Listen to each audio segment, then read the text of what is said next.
untuk menjaga negara sebagai rumah besar bersama kita, tidak boleh tidak kita memang harus satu pikiran dan bahkan satu sikap. Tidak ada main-main dengan pemecah belah bangsa. Negara ini dibangun bukan hanya dengan mengorbankan harta dan benda, akan tetapi juga nyawa para pejuang.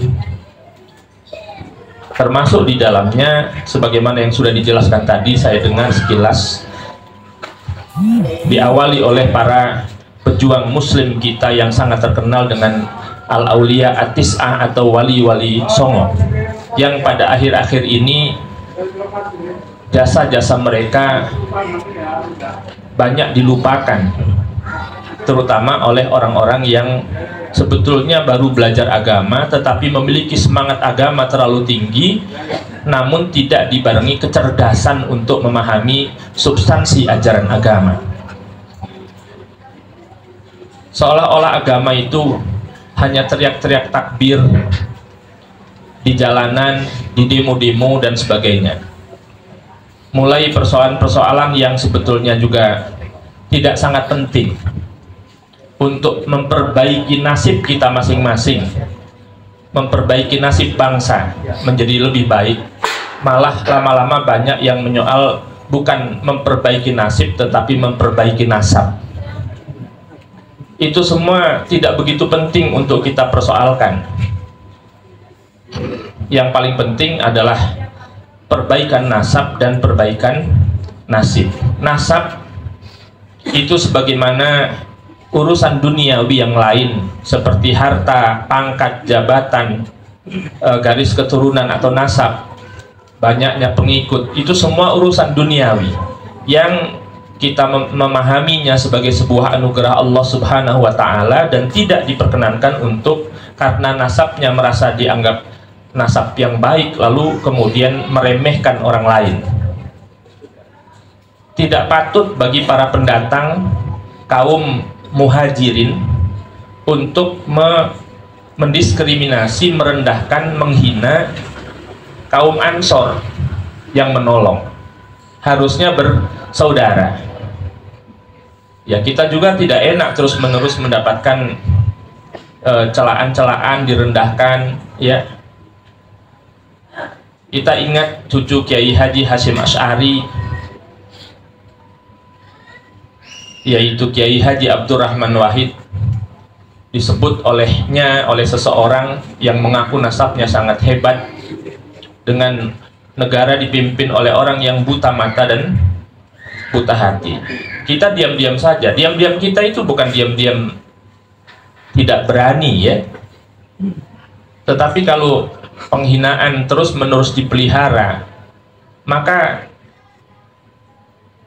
persatuan hanyalah mimpi belaka.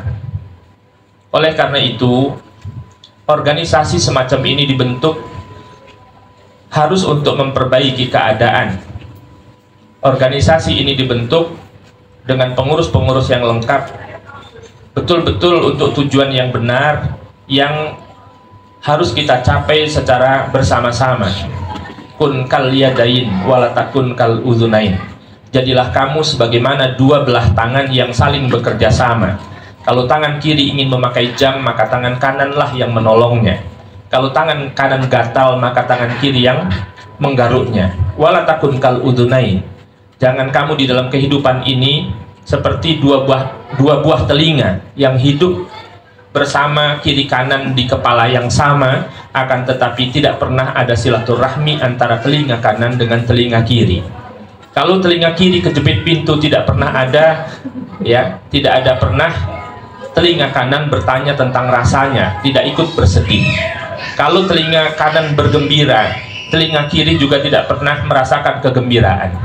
Kita harus seperti dua belah tangan yang saling bekerja sama, saling gotong royong, ya, untuk menyelesaikan masalah-masalah besar dari kehidupan bangsa yang semua kita sendiri akan ikut serta terlibat memperjuangkan persatuannya.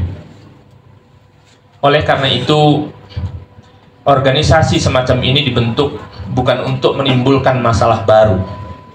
Setiap kita dituntut untuk meningkatkan ilmu, untuk meningkatkan kapabilitas, agar kita masing-masing bisa mengelola diri kita sendiri.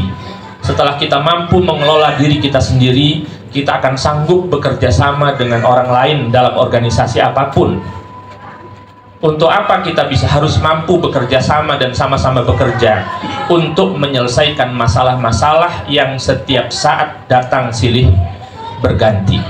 Itulah makna-makna kehidupan yang harus kita capai. Oleh karena itu, seorang pemimpin adalah orang yang memiliki pengaruh. Seorang pemimpin harus memiliki jiwa kepemimpinan. Kepemimpinan adalah proses motivasi dan pengarahan orang lain menuju pencapaian tujuan organisasi yang di dalamnya mencakup usaha untuk mempengaruhi orang lain, baik orang tersebut sesuai atau tidak dengan tujuan organisasi. Oleh karena itu, siapapun nanti yang dipilih untuk dalam posisi apa, bukan apa posisinya yang penting, tetapi yang paling penting mampu melakukan apa ketika ia duduk di posisi itu. Jangan sia-siakan amanah. Jadilah orang-orang yang memegang amanah, yang kompak, yang kuat. Organisasi itu mirip dengan suami istri. Kalau tidak rajin kumpul, tidak akan punya anak. Ya, oleh karena itu kumpul-kumpul semacam ini untuk tujuan-tujuan yang penting, terutama menyelesaikan masalah-masalah bersama, menjadi sesuatu yang niscaya. Nanti akan ada yang menjadi pemimpin. Nanti akan menjadi, ada orang-orang yang meskipun kita semua adalah pemimpin, kullukum ra'in wa kullukum mas'ulun an ra'iyati, setiap kamu adalah pemimpin, tetapi hendaklah di antara kita yang hadir di tempat ini nantinya saling mengalah di dalam menempati pos-pos penting dalam struktur organisasi, seperti dua belah tangan yang apabila sedang berjalan, tangan kanan sedang berada di depan, maka tangan kiri harus mengalah berada di belakang. Demikian pula ketika tangan kiri berada di depan, kaki sedang melangkah, tangan kanan mengalah berada di belakang. Jangan saling tidak mengalah, akan sangat terlihat tidak indah, tidak harmonis apabila kita berjalan tangan kanan ke depan, tangan kiri tidak mau mengalah dan tetap berada di depan. Nah, itulah saya kira apa yang terlintas di dalam hati saya. Mudah-mudahan tidak ada yang salah. Ini adalah merupakan tahun politik. Tidak penting bertikai tentang siapa yang akan menjadi presiden, ya. Yang paling penting mudah-mudahan negara kita tetap aman, karena sejak dulu ila yaumil qiyamah sering kita dipecah belah oleh karena perbedaan-perbedaan pilihan politik. Pada tahun-tahun yang lalu hanya 2 calon saja, ributnya na'udzubillah, bahkan sudah terjadi saling membinatangkan. 01 dijuluki kecebong, 02 dijuluki kampret. Ternyata terjadi pernikahan antara kecebong dan kampret, dan sekarang telah melahirkan generasi baru, yaitu kecepret. Mudah-mudahan tahun-tahun politik ini akan kita lalui ya dengan aman. Ya, mudah-mudahan kita semua bukan bagian dari masalah, tetapi termasuk orang-orang yang bisa menyelesaikan masalah melalui organisasi yang akan kita bentuk. Persatuan adalah segalanya, perpecahan adalah penyakit kita semua. Demikian, wallahul muwaffiq ila aqwamit thoriq. Wassalamualaikum warahmatullahi wabarakatuh.